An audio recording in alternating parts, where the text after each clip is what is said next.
Boa tarde a todos da mesa e aos que nos assistem presencial e virtualmente também. Muito obrigada pelo convite, é uma honra fazer parte desse fórum e poder trazer um pouco dessa discussão tão complexa, como o Cláudio introduziu. E meu foco hoje é falar um pouco para vocês sobre metodologia, né? O que está acontecendo no mundo da avaliação das tecnologias em saúde para que a gente consiga, de fato, trazer a equidade para o centro das questões e para as tomadas de decisão também. Com meus conflitos de interesse, eu atuo como diretora médica de uma consultoria que presta serviço para diversas indústrias farmacêuticas. Bom, vamos falar um pouco, então, para começar, de jornada das tecnologias. Então, quando a gente tem um tratamento na ponta, um tratamento que a gente precisa indicar para algum paciente, esse tratamento percorreu uma linha do tempo que geralmente dura décadas. A primeira etapa é a pesquisa e desenvolvimento, e a gente pode esperar, na primeira mesa foi falado bastante de inovação, de tecnologia, principalmente com o advento, por exemplo, da inteligência artificial, a área de drug discovery, que são as descobertas de novas moléculas que demoravam anos, passando a ser resolvidas em dias, em semanas. Então, é esperado um boom de lançamentos e novas tecnologias nos próximos anos.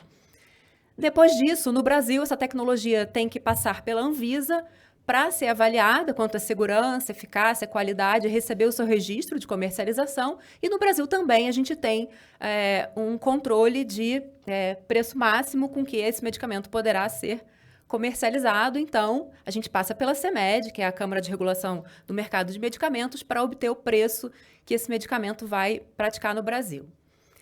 Nesse momento, a gente tem a etapa completa e esse tratamento já pode ser utilizado formalmente no país. Mas o que acontece é que, na maioria das vezes, as pessoas não têm condições de arcar com esse tratamento do próprio bolso. Então, ela precisa que os sistemas de saúde forneçam, de alguma forma, esse tratamento para que elas possam usufruir dessa tecnologia. Então, aqui entra a ATS, que é a Avaliação de Tecnologias em Saúde, que é o processo formal que essas agências utilizam para definir, para tomar uma decisão sobre incorporar ou não uma determinada tecnologia. No Brasil, a Conitec é responsável por essa parte técnica, a decisão final é do Ministério da Saúde, e a gente passa, então, por esse processo de avaliação de tecnologia em saúde para saber se essa tecnologia vai ser ou não incorporada ao sistema. Depois dessa etapa, a gente tem o uso na prática dessas tecnologias em saúde, então a gente vai monitorar a efetividade desse tratamento, a segurança dele em longo prazo e também, em alguns casos, como a Marlene trouxe, mesmo em casos de incorporação, esse tratamento não chega aos pacientes, mesmo passado bastante tempo. Então, o que é, rapidamente, a avaliação de tecnologias em saúde? É uma área multidisciplinar, porque a gente está falando de avaliações clínicas, a gente fala muito de segurança e eficácia, principalmente. A gente tem as avaliações econômicas, são desenvolvidos modelos econômicos, modelos de custo-efetividade, de custo-utilidade, que talvez vocês já tenham ouvido falar também.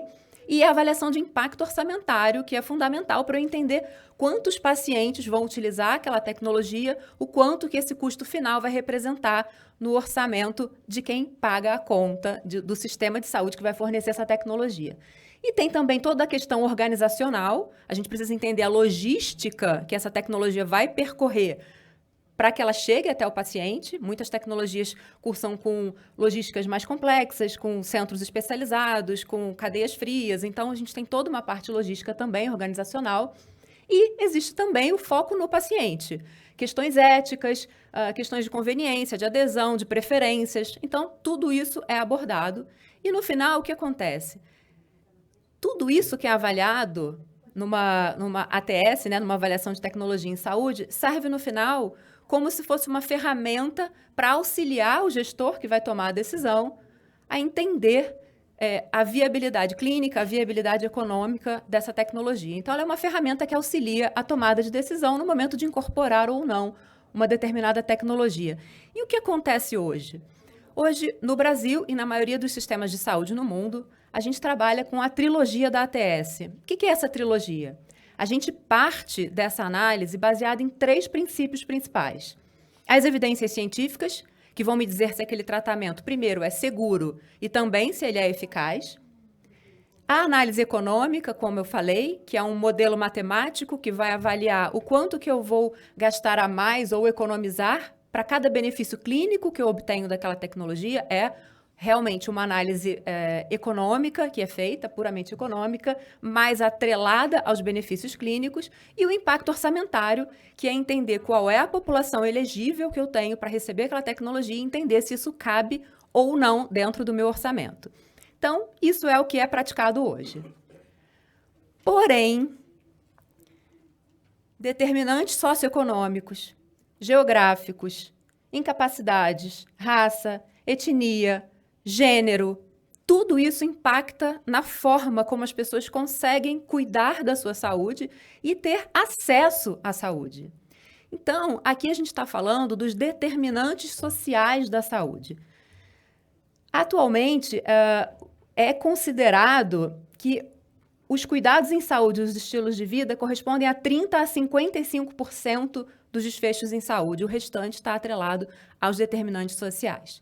Então, o professor David Nash, que é uma pessoa pioneira nessa área de saúde populacional, fundador do Jefferson College, ele traz uma frase muito emblemática, que é: o seu código postal é mais importante do que o seu código genético na determinação da sua saúde, da sua sobrevida, da sua qualidade de saúde e de vida. Então, repetindo, o seu código postal é mais importante do que o seu código genético. E aqui eu começo a trazer algumas publicações para exemplificar. Aqui é um estudo que foi desenvolvido no estado de São Paulo para falar sobre vida global em pacientes com câncer, que mostra o que a gente tem de diferenças entre a saúde privada e a saúde pública.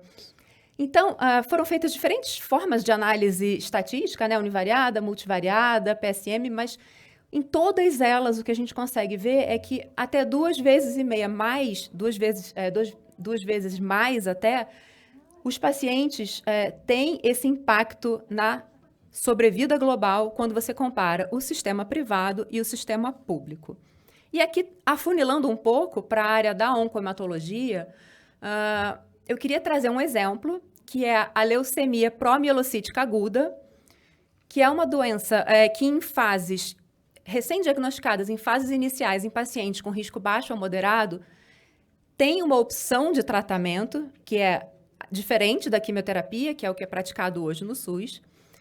E esse novo tratamento não é tão novo assim, porque ele já tem registro no Brasil há 20 anos e na saúde privada ele é oferecido aos pacientes, exemplificando, acho que de forma prática também, o que a gente vê nesse estudo. Então, os pacientes da assistência privada, da saúde suplementar, conseguem ter acesso a esse tratamento e hoje ele ainda não é disponível no SUS, mesmo apresentando evidências clínicas de ganho em sobrevida global, ganho em sobrevida livre de eventos e também ganhos econômicos por encurtar muito o tempo do tratamento. Na quimioterapia são 2 anos e meio, mais ou menos, de tratamento, versus 9 meses. E também a gente acaba deixando de gastar, né, os custos evitados, como a gente chama, com eventos adversos atrelados à quimioterapia e várias outras coisas também que estão por aí. Então, é mais um exemplo na oncohematologia de uma diferença que a gente consegue enxergar de tratamento e de sobrevida, como mostram os estudos, entre pacientes da saúde privada e pública. Aqui já foi comentado isso também, né, essa questão da geográfica, da acessibilidade, outros palestrantes já falaram também sobre isso.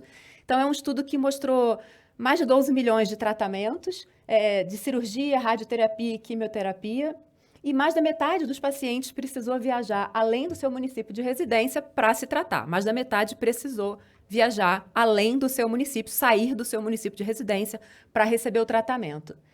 E essas diferenças regionais mostram que as regiões Norte e Nordeste viajaram distâncias muito maiores, com uma média variando de 300 a quase 900 quilômetros, chegando a mais de 1.000 quilômetros de deslocamento. Aqui é um fator geográfico, por exemplo, que é um determinante social da saúde, mostrando o quanto isso pode impactar no prognóstico e no tratamento do paciente. E por que os determinantes sociais em saúde são tão importantes?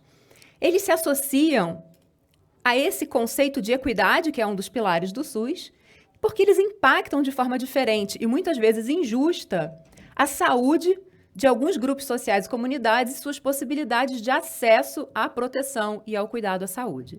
Então, os determinantes sociais impactam diretamente a forma como as pessoas cuidam da sua saúde.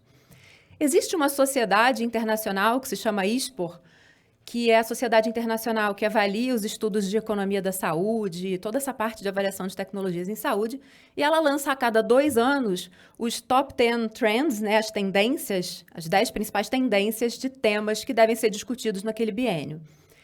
E pela segunda vez, equidade, Health Equity, equidade, está entre esses 10 tendências principais.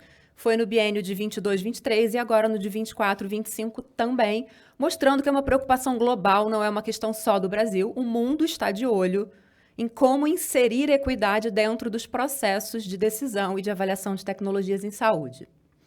Aqui são capas de publicações da ISPOR nesse assunto, a jornada até a equidade em saúde, eficiência versus equidade em saúde na avaliação de tecnologias em saúde. E eficiência é um termo muito atrelado àquela trilogia que a gente viu, que associa, a eficiência associa o custo ao benefício e não considera outros fatores também nessa tomada de decisão.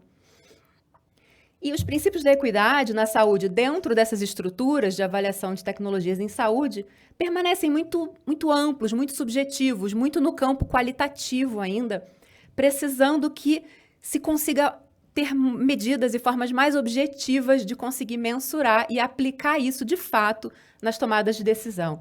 Aqui é um quadro que acabou ficando muito pequeno, mas ele mostra quais países utilizam ou não a equidade em saúde como um princípio de tomada de decisão. O Brasil está na lista como um dos países que não utiliza ainda. Então, a questão aqui é, os métodos atuais de avaliação de tecnologias em saúde são suficientes? A gente pode considerar apenas a eficiência, ou seja, aquela trilogia de custo e eficácia nos processos decisórios?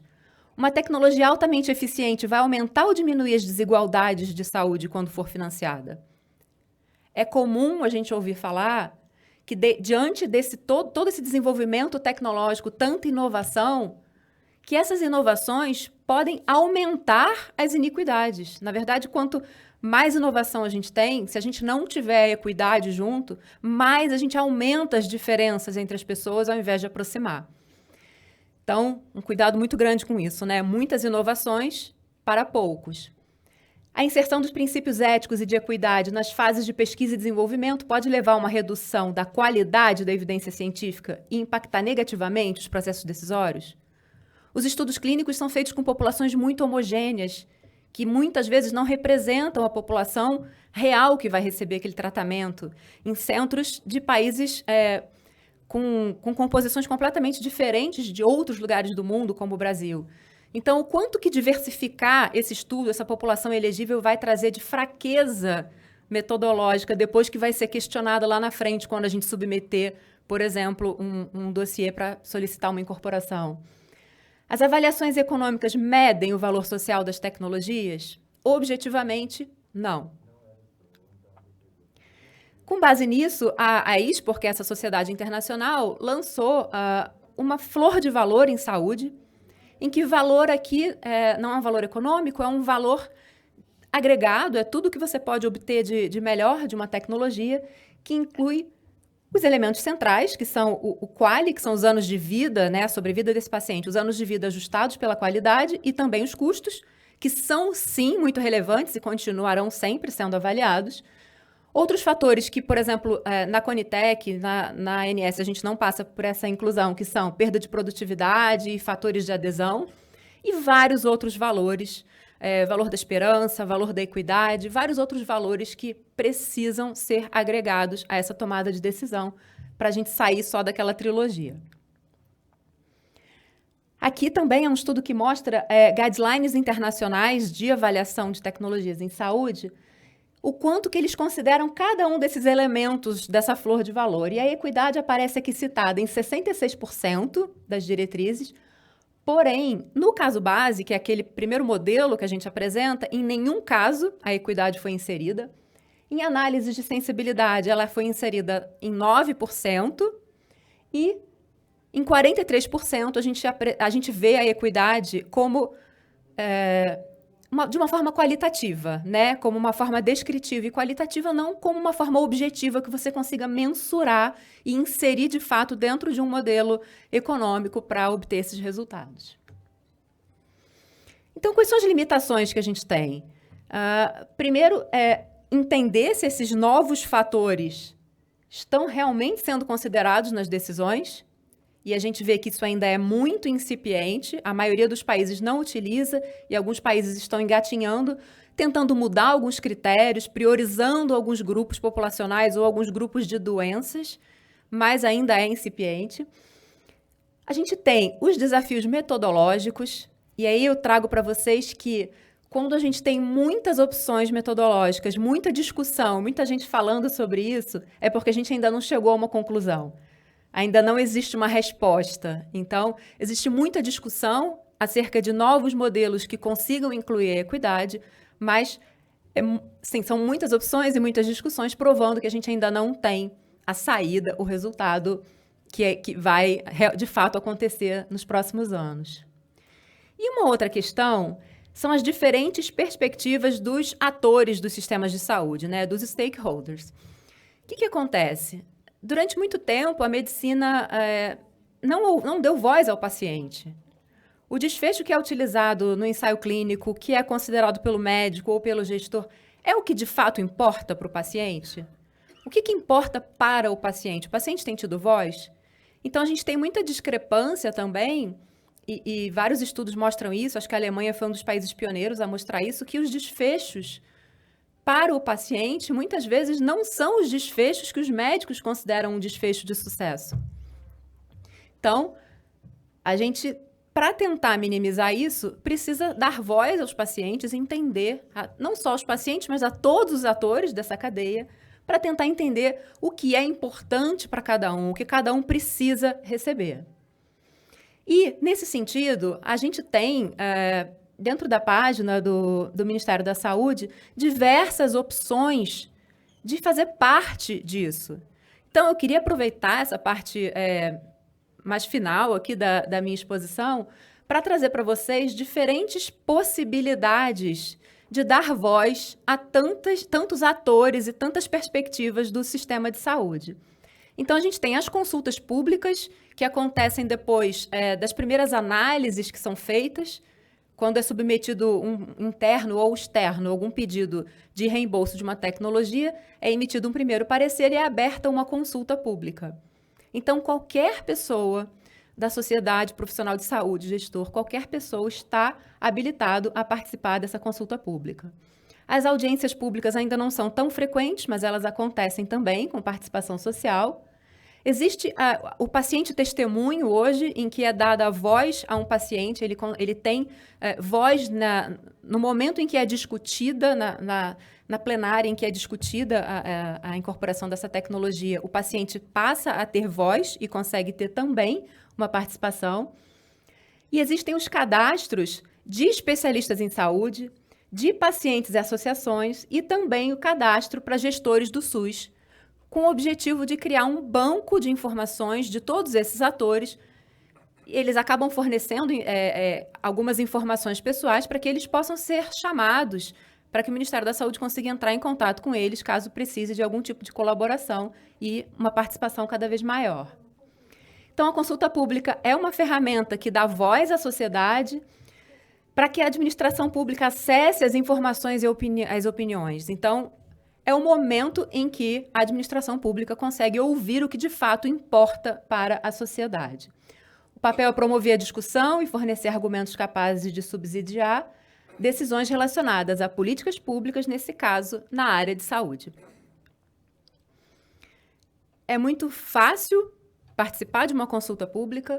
Dentro da página da Conitec, no site da Conitec, vocês entram em participação social e vai ter um ícone para consulta pública. Então, basta acessar, vocês conseguem entender quais consultas públicas estão abertas no momento. Esse exemplo que eu trouxe da oncohematologia, dessa leucemia pró-mielocítica aguda, teve já esse fechamento da consulta pública, mas ela ocorreu um mês atrás. Então, a gente está nesse processo de análise agora, de uma segunda análise pós-consulta pública, mas vocês conseguem ter acesso a tudo, todas as consultas públicas que estão abertas e participar tecnicamente ou como a voz da sociedade também. E vocês conseguem acessar também os cadastros para a participação social. Então, é possível fazer parte desses cadastros também para tentar minimizar, como eu falei, essas divergências entre diferentes atores, dar voz a todos eles para que o sistema consiga entender o que é relevante para cada um dos atores. Desculpa, passei. E aqui é só para mostrar para vocês, voltando à linha do tempo, que foi onde eu comecei a nossa análise, que as iniquidades, elas podem ser inseridas a qualquer momento ao longo dessa linha. Então, desde as etapas de pesquisa e desenvolvimento, como eu falei, diversos estudos já começam a segregar desde o início, a plantar iniquidades desde os seus desenhos, favorecendo algumas populações, criando alguns tipos de desenho que não são tão inclusivos. E no processo de avaliação de tecnologia em saúde, a gente tem o momento de tentar reduzir cada vez mais essas iniquidades e fazer com que os tratamentos cheguem, de fato, a quem precise, no momento certo, com a indicação correta. Então, eu queria lembrar essa frase da Organização Mundial da Saúde, que injustiça social mata em grande escala. Mas a ATS, a Avaliação de Tecnologias em Saúde, é uma ferramenta de política pública. Então, quanto mais a gente falar de equidade, quanto mais a gente discutir metodologias para inserir equidade dentro desse processo, e mais tiver participação de todos os atores, mais próximo a gente vai estar desse cenário de equidade que a gente tanto busca. Obrigada.